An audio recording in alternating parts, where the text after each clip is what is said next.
আসসালামু আলাইকুম। আবারও ফিরে এলাম সুন্দর এবং সহজ একটি রেসিপি দেখাবো। এটা হচ্ছে লাউ পাতার ভর্তা। আমি ভাতের উপরেই দিয়ে দিয়েছি, দেখতে পাচ্ছেন ভাতও হয়েছে, আমার লাউ পাতাটা হয়ে গিয়েছে। এখন অন্যদিকে আমি রসুন কাঁচামরিচ তেলে ভাজে নেব এক বাদামি রঙের করে। অন্যদিকে আবার আমি লাউ পাতাটাও বেটে নেব বাটনাতে। আপনার ইচ্ছে করলে শিলপাটাও বেটে নিতে পারেন। যেহেতু নরম কচি পাতা আমি একদম বাটনায় বেটে নিয়েছি, বাটা হয়ে গিয়েছে। অন্যদিকে আমি রসুনটা একদম দেখতে পাচ্ছেন বাদামি রঙের করে ভেজে নিলাম। দেখতে পাচ্ছেন খুব সুন্দর রঙের করে নিয়েছি। পরিমাণ মতো দিয়েছি ঝালটা, আপনারা ইচ্ছা করে নিজেদের পছন্দ মতো ঝালটা দিয়ে নেবেন।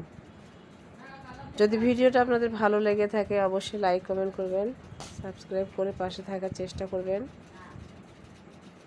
অবশ্যই কমেন্টে জানাবেন কে কোথা থেকে বলছেন, দেখছেন, কেমন লাগলো আপনাদের ভিডিওটা, ভর্তাটা কেমন হয়েছে। একদিন বাসায় অবশ্যই ট্রাই করে দেখবেন।